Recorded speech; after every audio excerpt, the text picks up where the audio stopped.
بسم الله الرحمن الرحيم وبه نستعين سبحانك لا علم لنا الا ما علمتنا انك انت العليم الحكيم. محترم سامعین،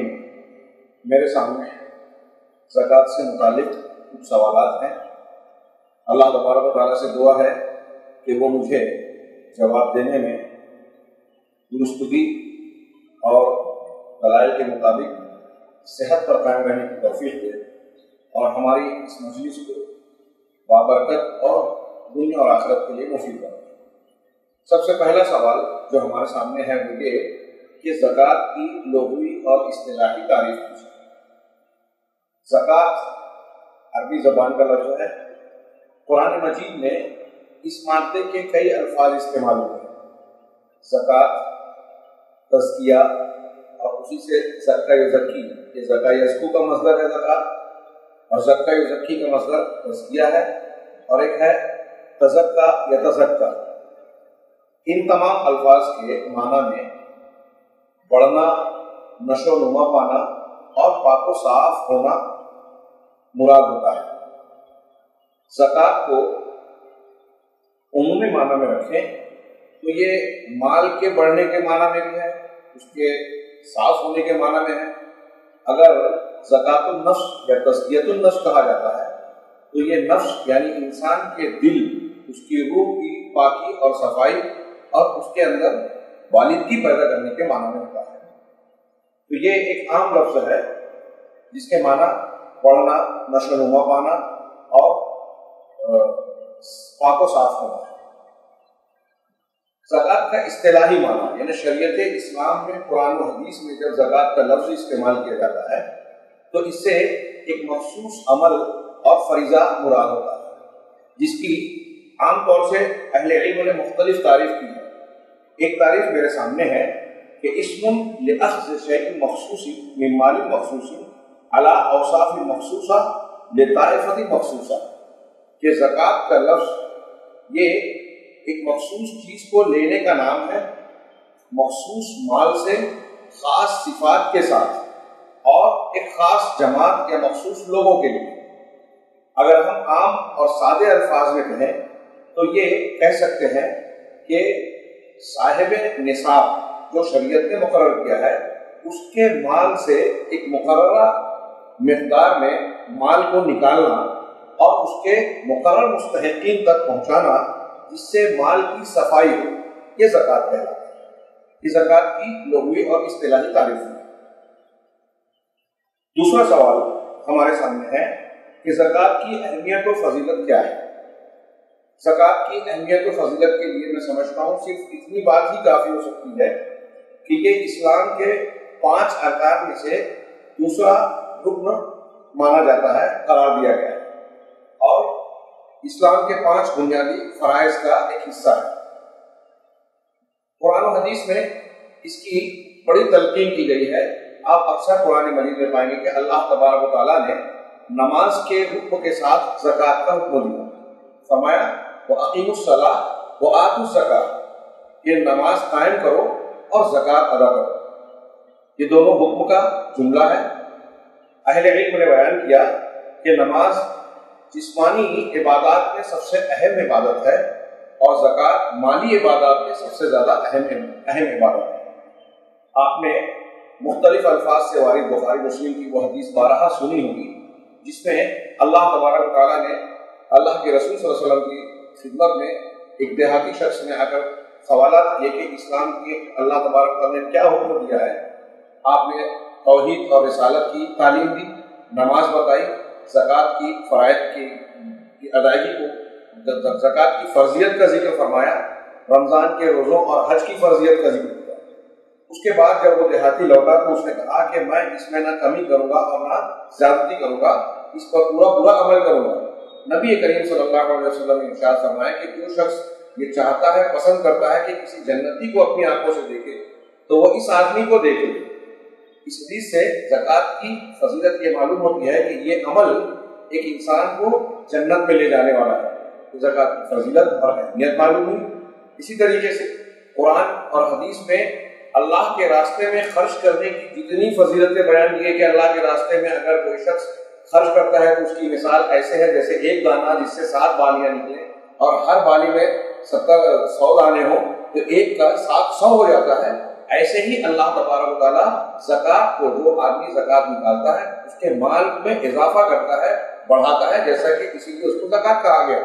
اللہ تبارک و تعالیٰ نے قرآن مجید میں فرمایا یمحق اللہ الربا ویربی الصدقات، اللہ تعالیٰ سود کو مٹاتا ہے اور صدقات کو بڑھاتا ہے. اس سے معلوم ہوا کہ زکوٰۃ کی ایک فضیلت اور اہمیت یہ ہے کہ اس کے ذریعے سے مال میں اضافہ ہوتا ہے. اسی طریقے سے اس سے دل کا تزکیہ اور صفائی ہوتی ہے. اللہ کے رسول صلی اللہ علیہ وسلم کو خطاب کر کے سورۃ توبہ میں اللہ تبارک و تعالیٰ نے فرمایا خذ من اموالہم صدقۃ تطہرہم وتزکیہم بہا، کہ آپ لوگوں سے ان کے مالوں سے صدقہ یعنی زکوٰۃ لیجیے، جس کے ذریعے سے آپ ان کی دل کی اور ان کے مال کی پاکی اور صفائی کریں. ترجمے میں تو بعض لوگوں نے مال کو شامل کیا ہے کہ ان کے دل کو اچھی طریقے سے پاک اور صاف بنا دیں، ظاہری اور باطنی طور سے ان کی ایک لفظ تطہیر ہے، ایک تزکیہ ہے، دونوں طریقے سے ان کی صفائی اور طہارت ہو جائے. اس لیے ان کے مال سے زکوٰۃ لیجیے. اس سے یہ معلوم ہوا کہ زکوٰۃ کے ذریعے سے پاکی صفائی ہوتی ہے، مال کی بھی اور دل کی بھی. دل کی صفائی ہوتی ہے وہ انسان کے اندر جو مال کی محبت کا جذبہ ہوتا ہے، لالچ، بخیلی اور کنجوسی کا مادہ ہوتا ہے، زکوٰۃ کی ادائیگی کے ذریعے سے اس بری قدر پر یعنی برے اخلاق پر قابو پایا جا سکتا ہے اور اس کو نکال کر ایک انسان کو کشادہ قلب اور مسکینوں، غربا، مستحقین کے لیے فیاض اور سخی بنایا جا سکتا ہے. زکوٰۃ کا یہ بھی فائدہ ہے. اسی طریقے سے اہل علم نے زکوٰۃ کے جو فوائد بیان کیے ہیں، اگر ہم ان تمام کا شمار کریں تو زکوٰۃ کی فضیلت کے لیے وہ ساری چیزیں بیان کی جا سکتی ہیں، جس میں میرے سامنے اہل علم کی جماعت کا تیار کیے ہوئے یہ 12 فوائد ہیں، جس میں ایک کہا گیا کہ یہ اسلام کے ارکان میں سے ایک رکن اور اس کی بنیادوں میں سے ہے. دوسرا فائدہ یہ بتایا کہ اس سے مال کی صفائی ہوتی ہے اور اس میں غیر کے حقوق کے تعلق سے مال کی صفائی ہو جاتی ہے. اسی طریقے سے اللہ کے نبی صلی اللہ علیہ وسلم نے جو مسلم شریف کی حدیث میں ہے کہ اللہ تعالیٰ نے وضو کی، طہارت کی، نماز کی، صبر کیا، صبر ضیاء والصلاۃ نور فرمایا، تو اسی میں فرمایا والصدقۃ، اور بعض روایتوں میں کہ والزکاۃ برہان، کہ زکوٰۃ اور صدقہ یہ برہان ہے، یعنی ایک انسان کے سچے مومن ہونے کی دلیل ہے. زکوٰۃ کی ایک فضیلت یہ ہے کہ یہ آدمی کے ایمان کی نشانی ہے، ایمان کی دلیل ہے. اسی طریقے سے تو فرمایا یہ انہوں نے لکھا کہ برہان و صدق الایمان، یہ سچے ایمان کی دلیل ہے اور نفس کو لالچ اور حرص سے بچانے کا ذریعہ ہے. زکوٰۃ کی ایک فضیلت اور فائدہ یہ ہے کہ یہ فقراء اور محتاج، غریب اور مساکین، جو بھی سماج کے ایسے ٹوٹے پھوٹے لوگ ہوں گے جو اپنی ضروریات کی تکمیل نہیں کر پاتے اور ان کے اپنے حقوق سے، اپنی ضروریات سے محروم ہوتے ہیں، زکوٰۃ کے ذریعے سے ان ضرورت مندوں کی ضرورت کو پورا کیا جا سکتا ہے، ان کے ساتھ ہمدردی کی جا سکتی ہے. اسی طریقے سے زکوٰۃ کی، صدقے کی ایک فضیلت یہ ہے کہ یہ مال کی برکت اور اس کو بڑھانے کا سبب ہے، اس کی بھلائی کا سبب ہے. بلکہ میں اپنی طرف سے ایک حدیث کی طرف اشارہ کر کے کہوں کہ زکوٰۃ کے ذریعے سے مال کو تحفظ اور حفاظت حاصل ہوتا ہے اللہ کی جانب سے، کیونکہ حدیث میں ہے کہ جس مال کی زکوٰۃ ادا نہیں کی جاتی اللہ تبارک تعالیٰ اس مال کو تباہ و برباد کر دیتا ہے. اسی طریقے سے تو معلوم ہوا کہ زکوٰۃ کی ادائیگی سے مال کو تحفظ ملتا ہے اللہ کی جانب سے، اور خود اس کا فائدہ زکوٰۃ دینے والے کو پہلے حاصل ہوتا ہے اجر و ثواب کی شکل میں اور مادی اعتبار سے. چھٹا یہ کہ زکوٰۃ اللہ کا مال ہے، بندہ اس پر وکیل ہے، لہذا مالک نے جب یہ مقرر کیا ہے کہ انسان کو اتنے مال میں اتنی مدت گزر جانے پر خرچ کرنا ہے، تو گویا اصلی مالک ہمیں حکم دے رہا ہے کہ ہم اس کے مال میں کس طریقے سے تصرف کریں. ایک آدمی جب زکوٰۃ دیتا ہے تو گویا وہ اس مال کے دینے والے حقیقی مالک کے حکم کی تعمیل کر رہا ہے، اور اس طریقے سے زکوٰۃ کو نکال کر ایک زکوٰۃ دینے والا آدمی اللہ تبارک و تعالیٰ کی نعمت کی قدر کر رہا ہے اور اس کی دی ہوئی دولت کا شکر ادا کر رہا ہے. اس کا مطلب یہ ہوا کہ جو زکوٰۃ ادا نہیں کرتا وہ شکر ادا نہیں کرتا. ایک فائدہ یہ ہے کہ زکوٰۃ کے ذریعے سے سماج میں لوگوں کے باہمی تعلقات کو قوت حاصل ہوتی ہے، امیر اور غریب کے درمیان کی خلیج کم ہوتی ہے، اور ایک دوسرے سے محبت، باہمی تعاون، ایک دوسرے کے لیے قربانی دینے کے جذبات پروان چڑھتے ہیں، جو کسی بھی سماج کی ترقی پانے کے لیے، اطمینان و سکون کے لیے، امن و شانتی کے لیے بہت ہی ضروری ہے۔ خاص طور سے آج کے موجودہ سماج میں ہم دیکھتے ہیں کہ آج خود غرضی لوگوں کے دلوں میں غالب ہوتی جا رہی ہے۔ ایک ایکسیڈنٹ ہوتا ہے تو ایک آدمی لوگوں کی مدد کرنے کی بجائے اس کے مال کو لوٹنے کی کوشش کرتا ہے۔ ایسا ہی معاملہ عام زندگی میں ہم دیکھتے ہیں کہ انسان پر خود غرضی، لالچ نے اتنا غلبہ پا لیا ہے کہ دوسرے کے ساتھ ہمدردی کا برتاؤ کرنا، غربا اور مساکین کی حاجت اور ان کی پریشانیوں کو دور کرنے کا جذبہ تقریباً مفقود سا ہوتا جاتا ہے۔ زکوٰۃ دینے کی شکل میں زکوٰۃ دینے والا غربا اور محتاج لوگوں کے ساتھ ہمدردی کا برتاؤ کرتا ہے، دل میں ہمدردی پیدا ہوتی ہے، اور جن کو دیا جا رہا ہے ان کے دلوں میں دینے والے کے تعلق سے محبت، الفت کا جذبہ پیدا ہونا ایک فطری بات ہے۔ اس لیے کہ کوئی بھی شخص، عربی کا مقولہ ہے کہ ان النعمت تورث حب المنعم، نعمت اور کسی کے ساتھ احسان کرنا یہ احسان کرنے والے کی محبت دل میں پیدا کرتا ہے۔ زکوٰۃ کا 8واں فائدہ انہوں نے یہ ذکر کیا کہ سماج میں پھیلی ہوئی فقیری، محتاجی، بے روزگاری سے پیدا ہونے والے جو مسائل ہیں اس پر قابو پایا جا سکتا ہے کسی حد تک، جبکہ آج کا ترقی یافتہ اور متمدن دور جس میں ہر طرف مشینوں کی روشنیوں کی چکا چوند ہے، انسان ترقی کے دعوے کر کے تھک نہیں رہا ہے، اس میں ہم دیکھ رہے ہیں کہ بہت سارے انسان درد سے، تکلیف سے، پریشانیوں سے، محتاجی سے کراتے رہتے ہیں۔ بہت سے ایسے لوگ ہیں جو اپنے بچوں کو پیٹ بھر کھانا نہیں دے سکتے، بہت سے ایسے لوگ ہیں جو اپنے بچوں کی اچھی تعلیم کا انتظام نہیں کر سکتے، بہت سے ایسے لوگ ہیں جو اپنے اہل خانہ کے لیے بنیادی ضرورت یعنی گھر کی ضرورت کو اور ان کے سر پر چھت کا سایہ جو ان کو موسموں کی شدت سے اور چھاؤں سے ہمکنار کر سکے، وہ نعمت فراہم نہیں کر سکتے جو انسان کی بنیادی ضرورت کا حصہ ہے۔ ایسی بہت ساری ضروریات ہیں جو آج ہم اپنے سماج کے اکثریت کا معاملہ دیکھتے ہیں کہ وہ اس سے دوچار ہے۔ اگر زکوٰۃ کا وہ نظام جو اللہ تبارک و تعالیٰ نے اپنی شریعت کاملہ میں ہمیں اور سارے انسانوں کو عطا کیا ہے، اسے صحیح ڈھنگ سے بروئے کار لایا جائے اور اس کو انجام دیں، تو یہ موجودہ دور کی محتاجی کا جو غلبہ ہے اور پریشانیاں ہیں،